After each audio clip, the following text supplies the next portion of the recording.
Pictures, some of these photos are really disturbing, and I know we've put some out today. There are many others, and some of the other photos that we did not put out today are incredibly disturbing. Today's batch of Epstein photos were secured by the House Oversight Committee, even though, like all House committees, right, it's under Republican control. The Republican majority's hand has been forced to some extent, both by the toxic politics of Epstein and quite deft maneuvering of the Democrats on that committee, including ranking member Robert Garcia of California. And Congressman Robert Garcia joins me now. It's good to have you in the program. I want to just follow up with the thing you said this morning, which I think has been haunting all of us all day, about some of these are very disturbing. And I wonder if you can just elaborate what you mean by that, about disturbing, because we're talking about Jeffrey Epstein here. Right. I mean, look, I think first what's important is obviously we received, this was just yesterday, 95,000 photographs from the Epstein estate. We were able to put out so far probably about 75 to 80 photos throughout the day today, many of which you've seen, a lot of the public has now seen, which is incredibly important for transparency. And our intention is to put out as many of the photos as possible while protecting, of course, the survivors. Including in the photos are many photos of women and many photos that are disturbing and that need to be redacted and that we need to think through very carefully in how those are presented to the public. Because at the end of the day, the most important thing is that we protect the survivors. And I've personally met with numerous survivors, both individually and in groups, and this is critical to the investigation. But make no mistake that beyond what folks have seen today, Jeffrey Epstein was a sick man. Ghislaine Maxwell was a monster, and the harm and abuse that they have caused women and children. We need to talk about what just happened today, because the House Oversight Committee released a batch of photographs from Jeffrey Epstein's estate, and what Congressman Robert Garcia is describing about what they've seen and what they haven't yet released to the public is genuinely disturbing and raises massive questions about what the Department of Justice has been hiding and why Donald Trump continues to obstruct transparency on this issue. This story has so many layers that we need to unpack carefully, because what we're learning suggests the full truth about Epstein's crimes and his network is far worse than what's been publicly disclosed. Let me start with what happened today. The House Oversight Committee, which is under Republican control, released approximately 75 to 80 photographs from a collection of 95,000 photographs they received from the Epstein estate just yesterday. Think about those numbers for a second. 95,000 photographs. The committee has only been able to review about 25,000 of them so far, and they've only released around 80 to the public. That means we're seeing a tiny fraction of what exists, and according to Congressman Garcia, some of what they haven't released is incredibly disturbing. By the way, I am trying to do my best to gather all the information I can for you and share it with you. Please leave your likes and comments, and I would be grateful if you subscribed. Let's continue. Garcia emphasized repeatedly that these photos are really disturbing, that some of them are horrific in nature, and that the committee is being very careful about what they release because their top priority is protecting the survivors. He made clear that while transparency is important, it cannot override the protection of people who were abused. And when pressed by the interviewer to clarify what he meant by disturbing, Garcia explained that among the 25,000 photos they've reviewed so far, there are hundreds and hundreds of photographs of women, some of which are very disturbing and some of which are horrific and sexual in nature. Let me pause there because what Garcia is describing is potentially photographic evidence of the crimes Jeffrey Epstein and Ghislaine Maxwell committed. We're not just talking about party pictures or social gatherings. We're talking about documentation of abuse. Garcia confirmed that yes, there is documentary evidence in these photos of some of the things Epstein and Maxwell are accused of and convicted of doing. That's huge.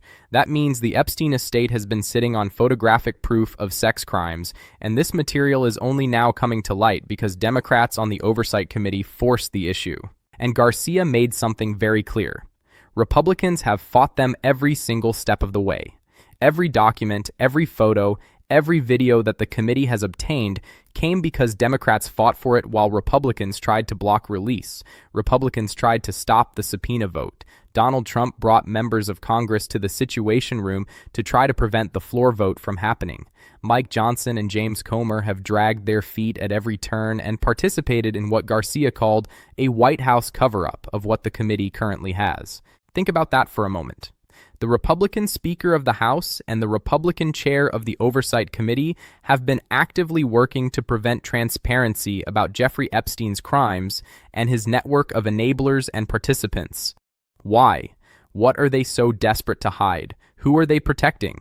Because it's clearly not about protecting survivors, since Democrats who actually care about survivors are the ones pushing for careful, thoughtful disclosure. Now let's talk about what else the committee has beyond these photographs. Garcia revealed that they have bank records, financial documents, ledgers, and statements that could connect money flows and reveal who was paying whom and where Jeffrey Epstein was receiving all his resources from. This is potentially explosive information. Following the money in any criminal enterprise is crucial, and in Epstein's case, understanding who funded his operation and who benefited financially could expose his entire network. But here's the problem. Republicans only decided to subpoena two banks, Deutsche Bank and JP Morgan. Democrats have asked for over 20 banks to be subpoenaed. Republicans are refusing. They're deliberately limiting the financial investigation to prevent the full picture from emerging. Garcia said they're working with partners on the Senate Finance Committee and the House Financial Services Committee to carefully go through the complex system of documents they do have. But imagine how much more they could uncover if Republicans would subpoena all the banks Democrats have identified as relevant. Why would Republicans refuse to subpoena banks that might have information about Jeffrey Epstein's financial network? The only logical answer is that they're afraid of what those records might reveal. They're protecting someone or multiple someones who don't want their financial connections to Epstein exposed. And given Trump's well-documented social relationship with Epstein, given the photographs that exist of them together, given Trump's comments about Epstein liking younger women, it's not hard to guess who might be most desperate to keep those bank records hidden. Garcia also addressed the famous birthday book that the Wall Street Journal reported on, the one that Trump spent weeks claiming didn't exist. That book is real. It exists, and Garcia suggested that there are documents and photos the committee is releasing, including possibly some released today, that are not in the possession of the Department of Justice. That's significant because it means the Epstein estate has been sitting on evidence that federal law enforcement either never obtained or never publicly disclosed. But Garcia was very clear about something else. What the Oversight Committee has is a tiny amount compared to what the DOJ possesses. According to conversations with folks at the FBI and DOJ, there's an enormous amount of documents, records, photos, videos, and other materials in the possession of the Department of Justice. An enormous amount. Garcia said if we really want to solve this investigation and bring justice to survivors, the DOJ is where the information is. And here's where Trump's obstruction becomes crystal clear. Garcia said there is one person in the United States who has the power to bring justice to these women and get the truth out, and that's Donald Trump. Trump controls the DOJ. Trump can order the release of all the Epstein files. The Epstein Files Transparency Act that Congress passed over Trump's objections requires disclosure, and Trump is still dragging his feet, still allowing redactions, still permitting his Justice Department to withhold information. The interviewer raised an excellent question based on reporting from Lisa Rubin. Why have we only seen what we've seen, and why haven't we seen what we haven't seen? Garcia's answer was illuminating. Everything the committee has, they've had to fight for. Republicans control the committee, but Democrats have forced transparency at every turn, while Republicans have tried to prevent it.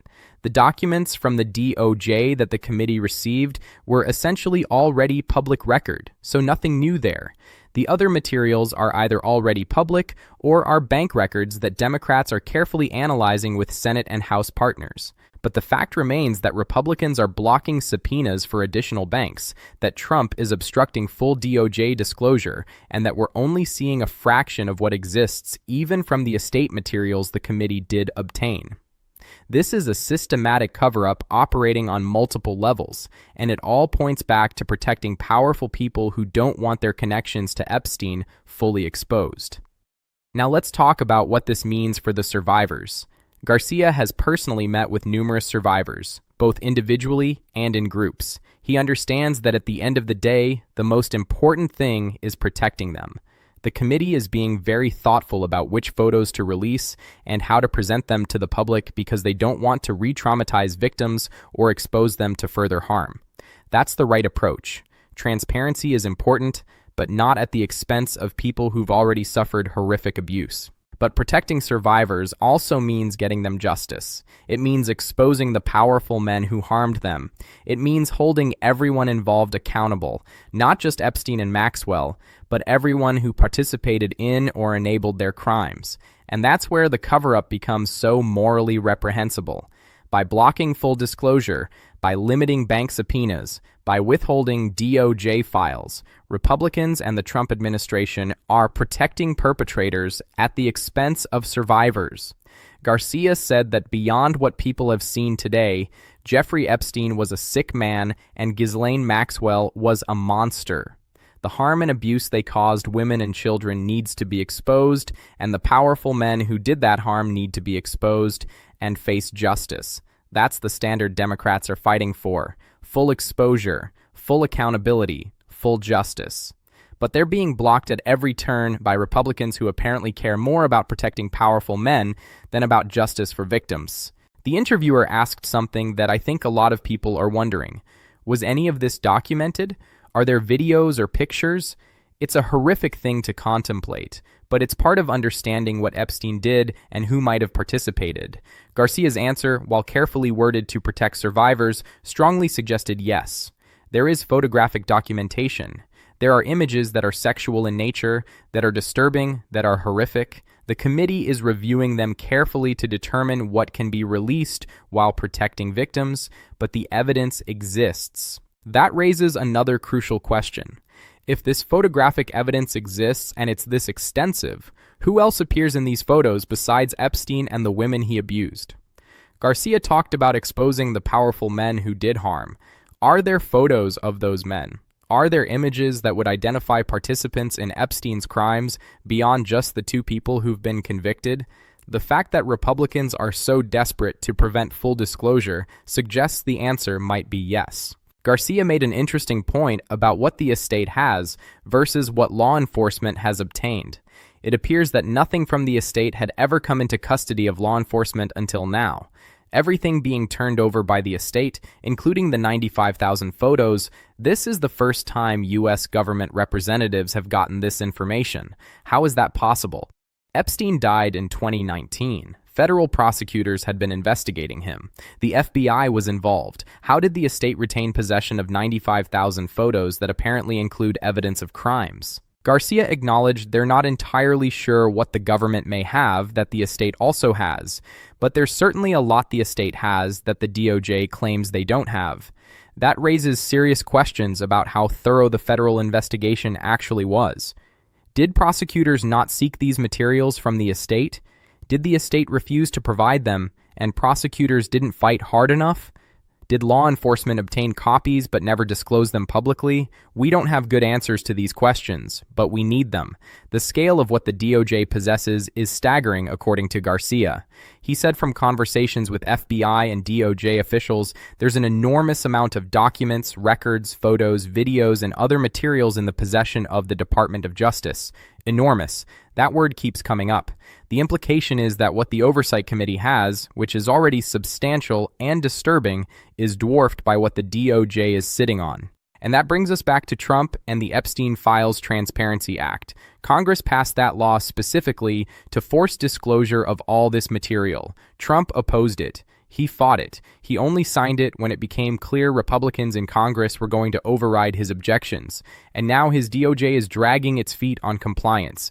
They're redacting aggressively. They're withholding materials. They're claiming various exemptions and privileges. They're doing everything possible to prevent full transparency while technically complying with the letter of the law. Garcia said if the DOJ chooses to redact information or not give full disclosure, Democrats are going to get to the truth even without them. But he emphasized that DOJ needs to do the right thing and release all the files. That's the frustration you're hearing from someone who's seen some of what exists and knows how much more is being hidden. He knows the survivors deserve justice. He knows the public deserves truth. And he knows that Trump and Republicans are standing in the way. The timeline here is important too. The committee just received these 95,000 photos yesterday, and they've already released around 80 of them to the public while working through the rest. That's actually moving pretty quickly given that they need to review each photo carefully to protect survivors. But Republicans dragged their feet for months before the committee even got this material from the estate. Every delay, every obstruction, every procedural roadblock was about preventing this day from coming. And even now, even with some photos released, Republicans are limiting what the committee can do. They won't subpoena the additional banks. They won't demand full DOJ disclosure. They won't use their majority power to compel transparency. Instead, they're letting Democrats do the heavy lifting of forcing information out while they minimize and obstruct whenever possible. It's shameful. Garcia's commitment to the survivors is clear and admirable. He's met with them. He's heard their stories. He understands what they've been through and what they need. And what they need is justice, which requires full exposure of everyone involved in Epstein's operation. Not just Epstein and Maxwell, who are already dead or imprisoned, but all the powerful men who participated in abusing women and girls, all the enablers who made it possible, all the people who looked the other way or actively helped cover it up. We're at a critical moment in this investigation. The Oversight Committee has materials they're carefully reviewing and releasing. The DOJ has enormous amounts of evidence they're largely withholding. The estate may have even more materials beyond what they've turned over so far. Bank records could expose the financial network that funded and profited from Epstein's crimes, and all of this could lead to accountability for powerful people who thought they'd gotten away with it. But that only happens if we maintain pressure, if we demand full disclosure, if we don't let Republicans and Trump succeed in their cover-up efforts. Garcia said Democrats are committed to transparency and truth, and the truth will get out. But they need public support. They need people paying attention and demanding answers. They need voters holding Republicans accountable for their obstruction. Because make no mistake, this is a cover-up. When Republicans refuse to subpoena banks, when Trump's DOJ withholds materials, when the Oversight Committee has to fight for every document and photo, when disclosure is delayed and limited and carefully controlled to minimize what comes out, that's a cover-up. The question is what they're covering up and who they're protecting. The disturbing nature of these photos, the hundreds and hundreds of images of women that are sexual and horrific in nature, the potential evidence of crimes, all of that suggests this investigation could expose serious criminal conduct by people beyond just Epstein and Maxwell. And those people have power, they have connections, they have resources, and they're using all of that to prevent the truth from coming out. But Garcia and his Democratic colleagues on the Oversight Committee are fighting. They're forcing disclosure. They're protecting survivors while pursuing justice. They're not letting Republicans shut this down. And we need to support that effort by staying informed, by demanding accountability, by making clear that we won't accept a cover-up no matter how powerful the people involved might be. The survivors deserve justice. The public deserves truth. And everyone involved in Epstein's crimes deserves to face consequences. That's what this fight is about. And based on what Garcia described today, we're only beginning to understand how deep this goes and how many powerful people might be implicated. The next weeks and months are going to be crucial as more materials come out and as pressure builds on Trump's DOJ to comply with the transparency law Congress passed. Stay focused on this story. Don't let it fade into the background. Demand that your representatives support full disclosure. And remember that every time Republicans obstruct, every time Trump's DOJ redacts or withholds, every time transparency is delayed, that's a choice being made to protect perpetrators instead of delivering justice to survivors. That's unacceptable, and we need to keep saying so until everyone involved faces the accountability they deserve.